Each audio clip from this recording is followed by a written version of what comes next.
What's going on, guys, and welcome back to this episode of OTA Clips. I'm Griffin Senyek, finally on this channel, joined by my co-host of Outside the Arena, Mac Rommel. And today we are going to be breaking down the state of MLB Free Agency at the moment. Some big moves have been finally happening. It's been very slow offseason. Pitchers and catchers reporting in basically a month from now, and still really most of the top guys, arguably the top three in free agency, still out there. So we're going to be talking some rumors, some guys who just signed, all that kind of stuff, and we're excited to bring this to OTA Clips. So Mac, you ready to get this discussion started? I'm ready. Let's jump right into it. Well, we're going to start today talking about probably the biggest news this week in baseball, and that is DJ Lemahieu's return to the New York Yankees. Signed a 6-year, $90 million deal with the Yankees. It's going to take him into his age, I believe, like 39 or so season, 38 or 39 season with the Yankees. So he's going to be there for the rest of his career. He's not leaving. And also, the Yankees went out on the same day and agreed to a deal with two-time Cy Young Award winner Corey Kluber on a 1-year, $11 million deal. Kluber has dealt with some injuries. He's made 8 starts in the past 2 years, but has been dominant. He'll be entering his age 35 season. The Yankees with 2 big moves. You heard the fan base complaining, not spending the money. What's happening? And on the same day, they go out and land 2 big names. So I'm going to start with you, Mac. Yep. I'm going to, the first question I'm really going to ask you is, are these 2 moves, the DJ LeMahieu and Corey Kluber signings, enough to make the Yankees AL favorites once again? Or, if not, what else do they need to accomplish to get to that stage? It's kind of the same thing every year. It's always been the Yankees. And then mid-season, injuries just happen, and it kind of ruins their entire season. And you know what? I'm going to have to stick with the Yankees right now. If there's no injuries, you cannot doubt that this is one of the best teams in the league. You're thinking of other teams that can maybe compete with them in the AL, and like the White Sox or the Rays. But right now, after getting DJ LeMahieu, that's a big signing. One of the most consistent players over the past few years, doesn't really get hurt, and he's very consistent. So then you have Garrett Cole as your pitcher, and you're wondering, we need more rotational guys, more people that could go in the middle of the rotation. Then you go out and get Corey Kluber, big signing, of course.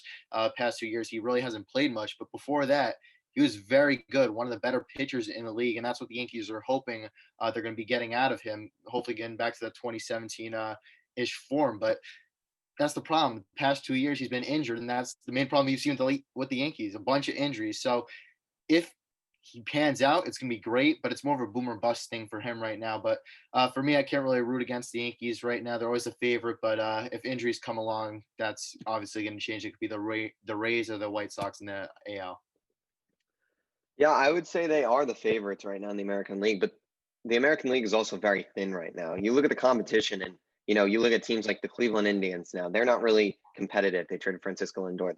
The Tampa Bay Rays, they lost 2 of their best pitchers, Blake Snell, Charlie Moore, and they're not as competitive. Still a great team, but they won't be as dominant per se. The White Sox, which we'll talk about in a minute, have emerged as another top team. The Athletics always seem to put together a good team, but they're losing some guys. So to me, the door is open for the New York Yankees. This should be the year where they get to the World Series. I don't see a team that is really going to be considered better than them. That said, I think there's a bunch of teams in the NL that can easily compete with this team and can be better than this team.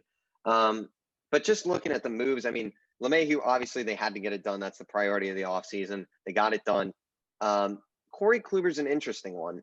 It reminds me a little bit of the Mets last year when we signed Rick Porcello for 1 year, $10 million. And it didn't work out. Rick's been a guy who struggled for a while in the AL for a few years, and past Cy Young, comes in, see if they can change things, and it didn't quite work out. And this deal, for the Yankees, it kind of worries me if this is really it for the rotation. I think they still need another guy, and I think they would have been better off retaining someone like Masahiro Tanaka rather than trying to experiment with Kluber. It's just hard to trust a guy who's made 8 starts the past 2 years, who's age 35 now. In 2018, it was great. It was third in the Cy Young with a 2.89 ERA, but is he going to be able to return to that form? That was like 2-3 years ago now. His velo's, high 80s, low 90s now. But, for me, the Yankees, it's going to be their pitching. Their rotation is going to be this team's, kryptonite potentially. The lineup is great. All the guys there. They got the Judge, the Stanton, the DJ, the Glaber, all those guys, they're going to be great. They're going to be putting runs on the board. But can the rotation keep it up? Obviously, outside of Cole, Cole's one of the top pitchers in the league, but you got Sevy coming back. That's a question mark. He's coming off Tommy John. You don't know what he's going to get. Kluber, big question mark. You don't know what he's going to give you. And then after that, you're looking at guys like Jordan Montgomery, Devi Garcia, Domingo Herman, who's coming off a year's suspension. I mean, those are a lot of question marks. And I feel like they do need one more piece in that rotation. And then it will be, for me, set in stone that this team will likely win the AL. Depth right now, I just don't love their depth in the rotation to where they're going to have to rely on the guys like Clark Schmidt and Michael King. Those guys are still young, a little unproven. So I feel like they need to go out, get one more kind of guy. I think Tanaka would be the smartest thing and a really good move, but I don't see that happening. He's wanting 15 to 20 mil, and the Yankees want to stay under that luxury tax. So I don't see that happening. But Yankees, I would consider them the favorites, but I do think there's teams in the NL that can beat them, which will lead me to my next question. We had to bring it up. We've talked about it. I talked about it with Ben on the Yankees or the Mets getting Lindor. Obviously, now they bring in LeMahieu, Kluber. Mm-hmm. So are the Yankees still the better team over the Mets, or do you think the Mets maybe have managed to take them over? Obviously, it doesn't seem like the Mets are done this offseason, but if you had to say right now, the two teams as they are on paper, who is better, the New York Yankees and the New York Mets? It's tough. The Mets have made so many moves this offseason, became great. And I mean, this is a team that's definitely be competing for a championship and World Series within the next few years. But the Yankees, they've been consistent, so I'm going to stick with them. And really, the Mets, they got all these players. They got the Lindor trade, top 3 shortstop, most likely. I mean, you have Jacob deGrom. You're just adding all these other weapons. So I'm not surprised if the Mets make it far and could easily beat the Yankees. But when I'm thinking of a World Series run, I think the gap between the Mets and top teams like the Dodgers is greater than the Yankees and some of the other better teams in the AL.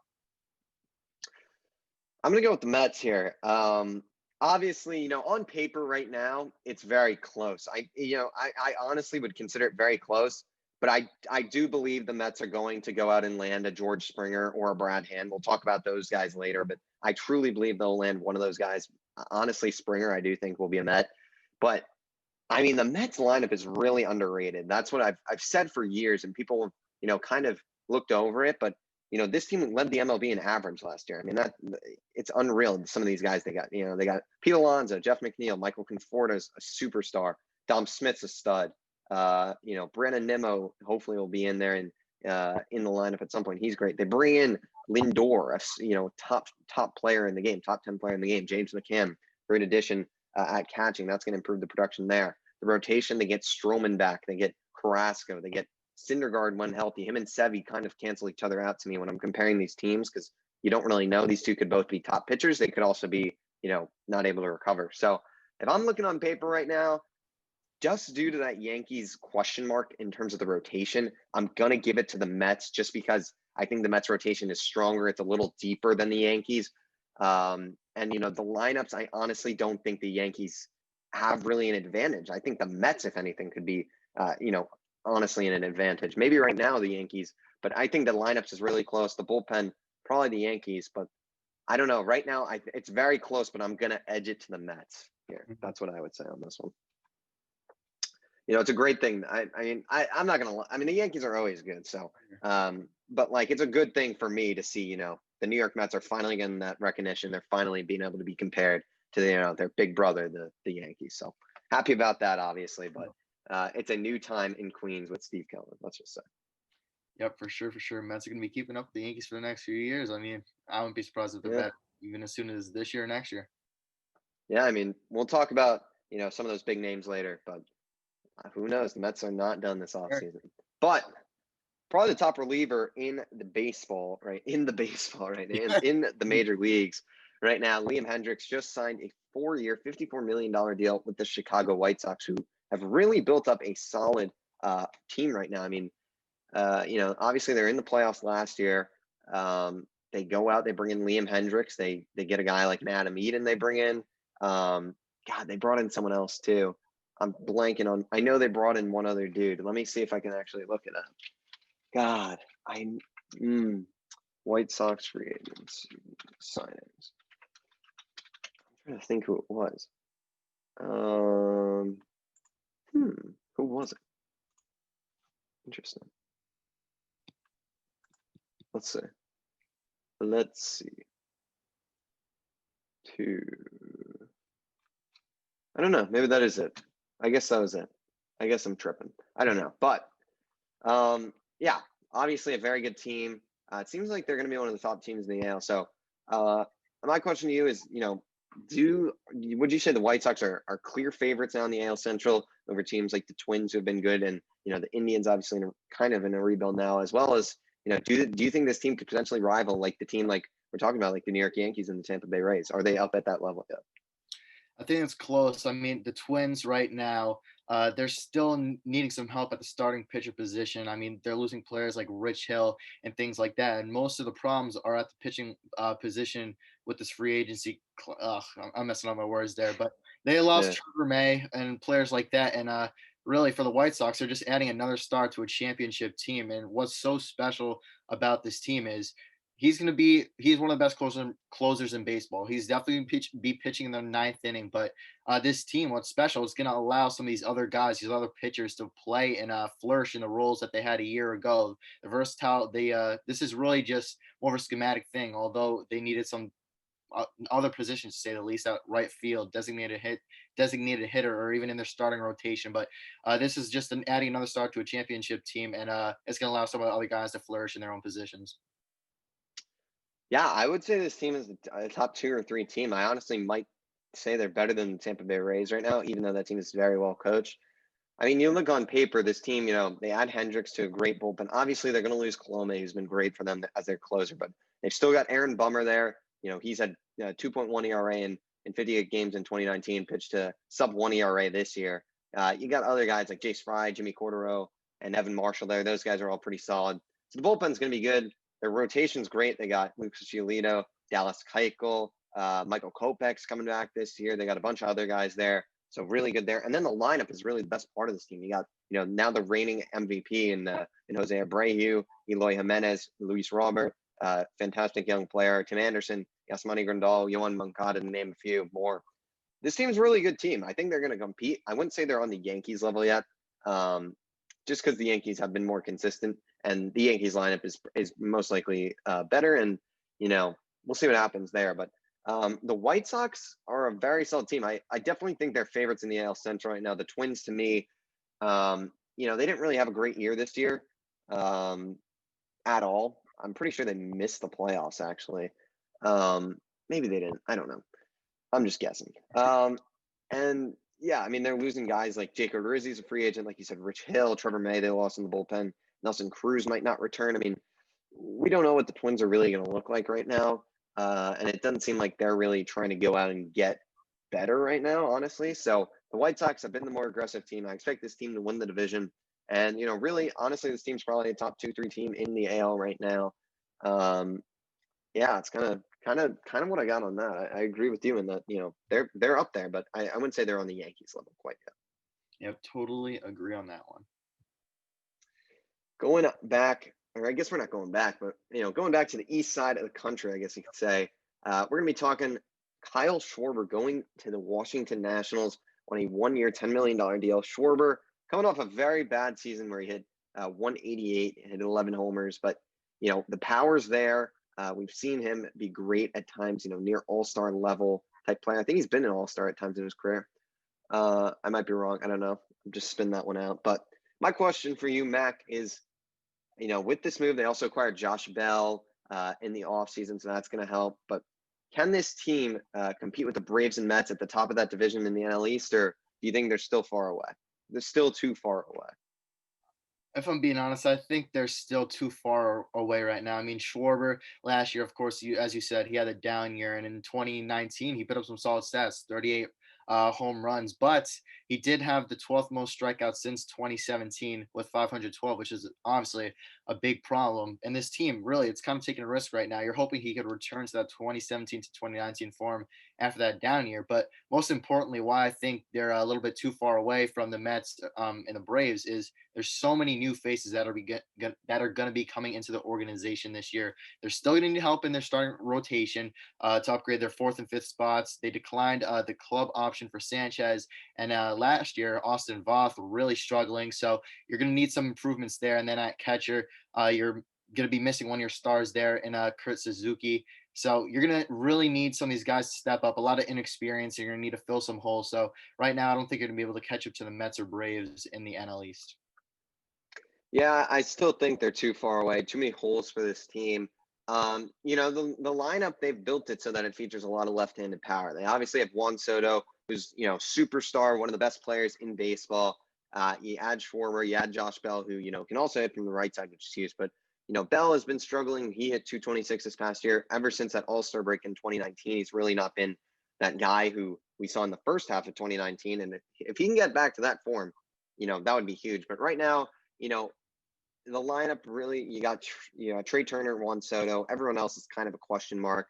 The bullpen is really not too strong. I mean, you got Tanner Rainey and Will Harris are consistent. Daniel Hudson was good in 2019 in the World Series run for them, but last year he was pretty bad with the 6+ ERA. Like you said, the rotation behind that big three is questionable. The 4 and 5 spots are really not solid right now. They really need guys there.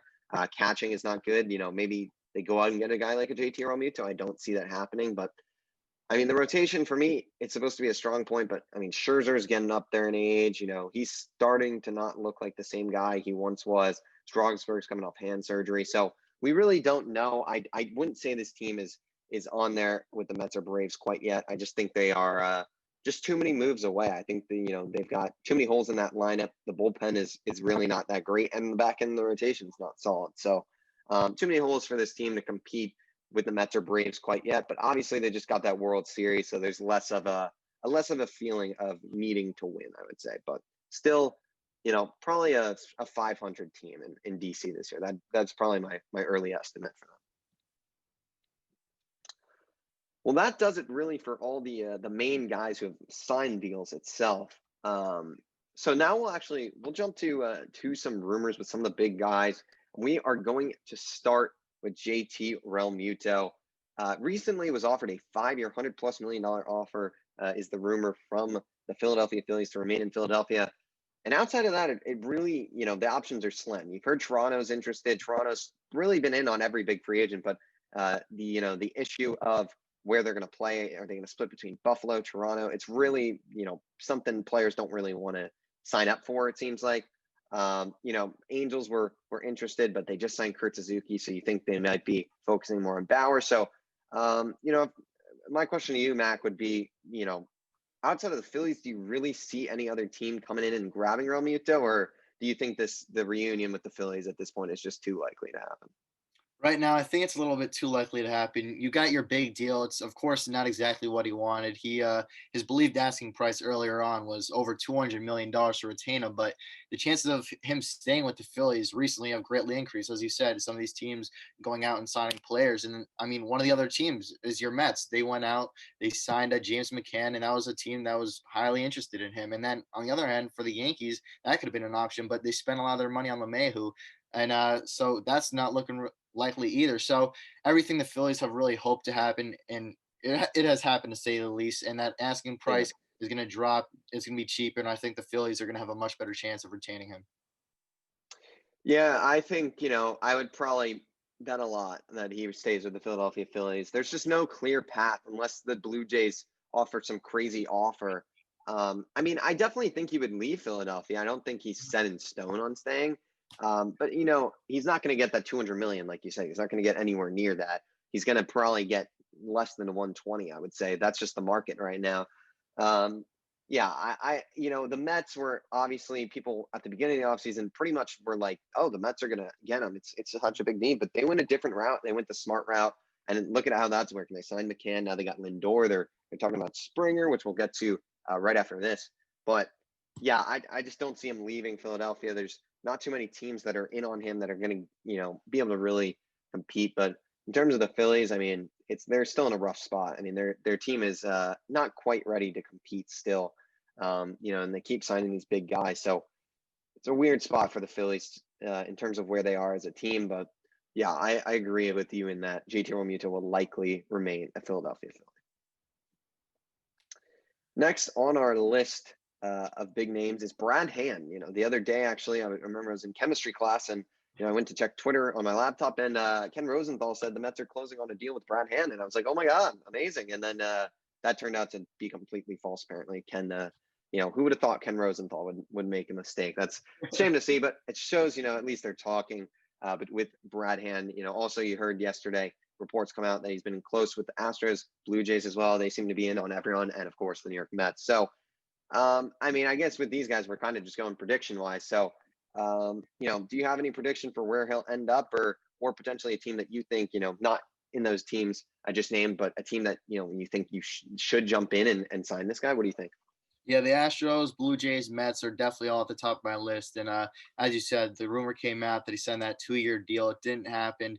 But I think the main key to this is really that the two sides are showing interest. They are in contract talks. It hasn't happened. And I heard that they may be a little bit far on what each side kind of wants. But that's really the main sign you want to see. The Mets are in need of a lefty pitcher, and he's been dominant since 2019. He's been great. He has a great slider. But at the age of 31 last year, his throwing velocity and spin rate started to drop and dip.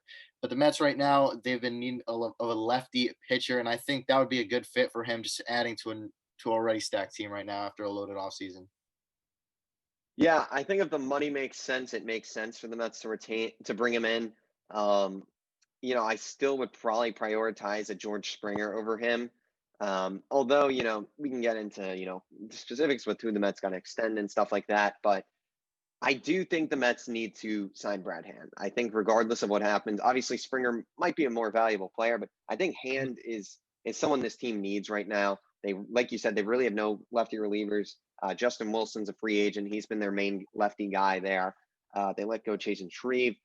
So we'll see. They've been in contact with Wilson throughout. He might return. But this team does need a lefty reliever, and Brad Hand would kind of be the perfect fit. They need someone who's, he's going to be in the back end there, and he's going to be someone who's trustworthy. So I agree with you. But outside of those teams, a team that I think could really use Brad Hand that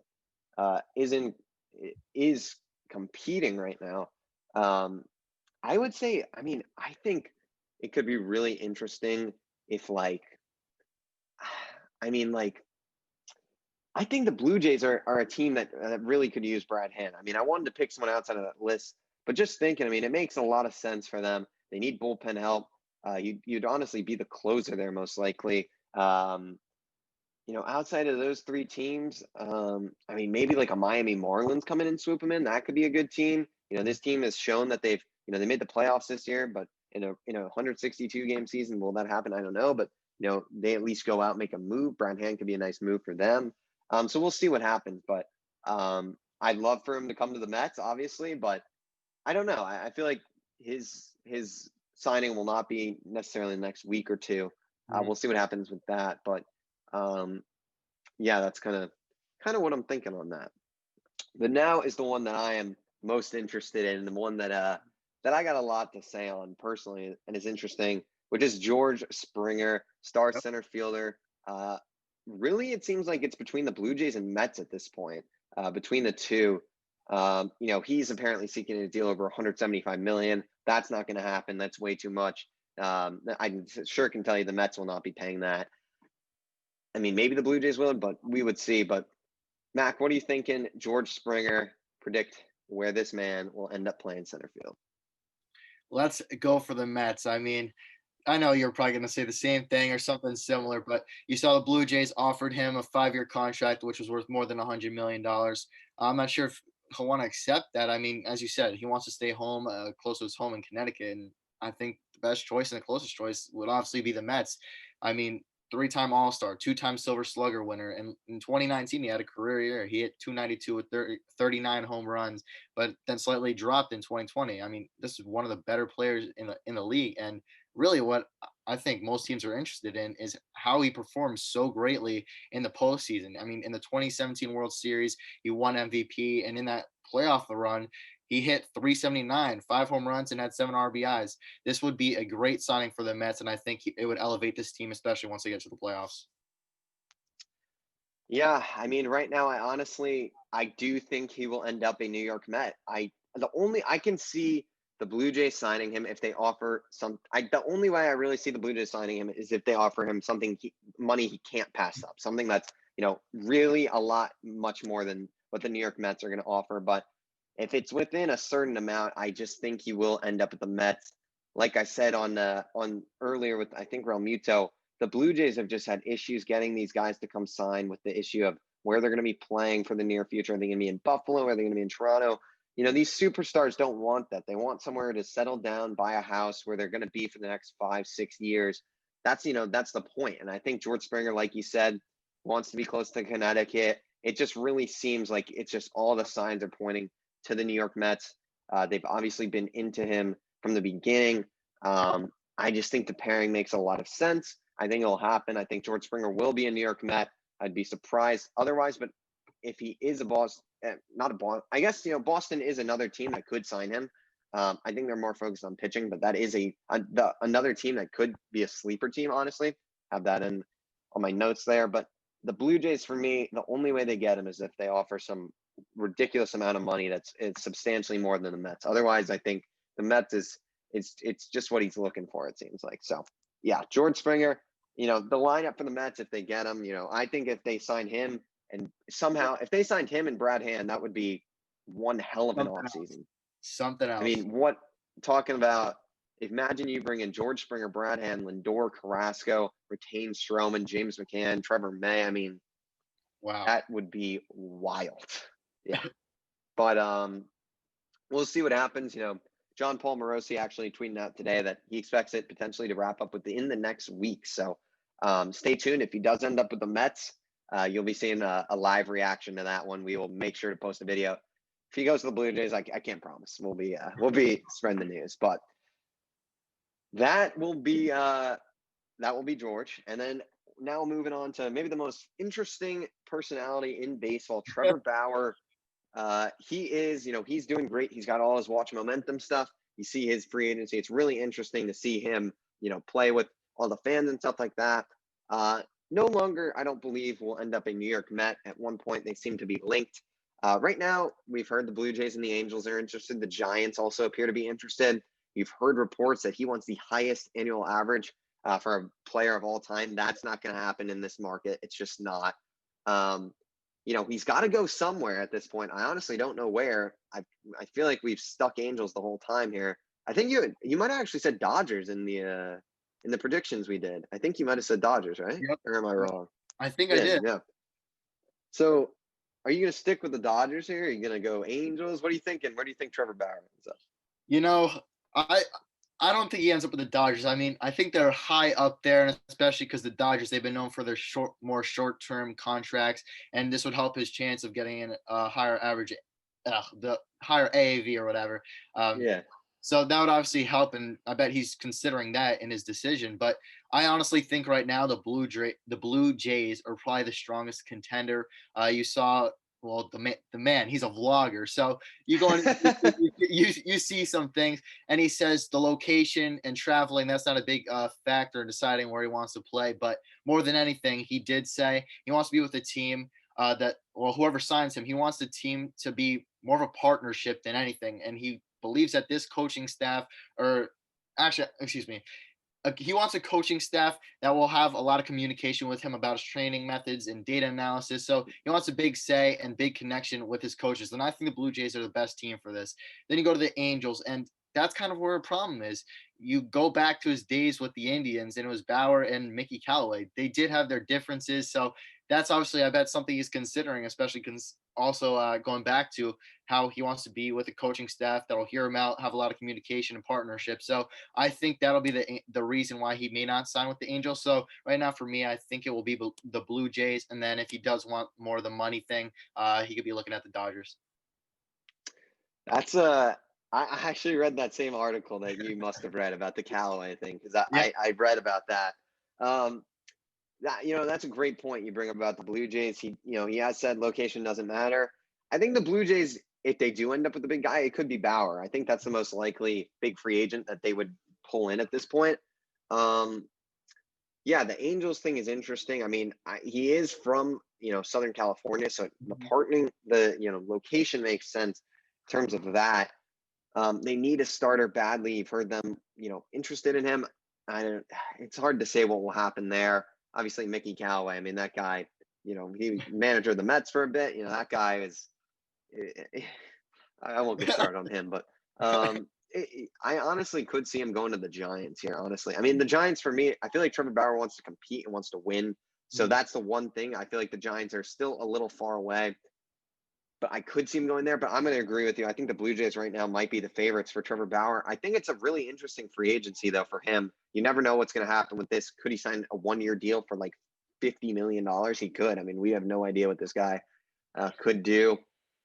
He's wild. But yeah, I agree. I like all your points that you made. So I really don't got too much more to say. But yeah, Blue Jays seem to be poised if they're going to bring in a big guy to sign him. Maybe they sign him. And then, if they sign him before Springer signs, I mean, Springer's going to be a Met. So I'm down for that. So sure, why not? But yeah, Trevor Bauer to the Blue Jays. I like it. Yeah, I mean, it would be a sad thing if the Blue Jays can't get anyone. That would be that would be something else. That would sure be something else. Yeah, you got to feel for them. I mean, obviously, it's not ideal, their situation that's emerged because of COVID. They're trying to compete. They're trying to get these big free agents. They were in on DJ Lemahieu. They offered him a very aggressive offer, but he ultimately decided to stay with the Yankees. I believe it was like 4 years, $75 million for DJ, and he turned it down to be with the Yankees. So we'll see what happens with that. But that really is going to do it, I think. I don't know if you got any other guys or topics you want to talk about. Yeah, that's all I had on my list to cover. So, all right. You got anything else, or you want to wrap it up? I think it's time we could wrap this up, I guess. All right. So my first outro on OTA Clips. Here we go. Thank you, everyone, for watching this episode of OTA Clips. Your boy, Mac, he's going to be a pro baseball analyst by the end of this year, thanks to your boy. Pro baseball analysis. Oh, yeah. I knew I said analyst. I knew I said that wrong. Yeah, it's all going to be thanks to your boy, Griffin, on the other end. We always thank you guys for watching. We hope you all stay safe. Make sure to follow us on social media. My Instagram is mac.rommel. Griffin's Instagram is Griffin Senyek. And our podcast Instagram is Outside the Arena Podcast. Please make sure to go over, check out our podcast YouTube, Outside the Arena. That's where we do our longer things. We're doing some NFL stuff right now. We're going to be posting some longer clips later on for baseball, basketball, and all other sports. So make sure to go subscribe over there. We thank you all for watching, and we'll see you guys next time.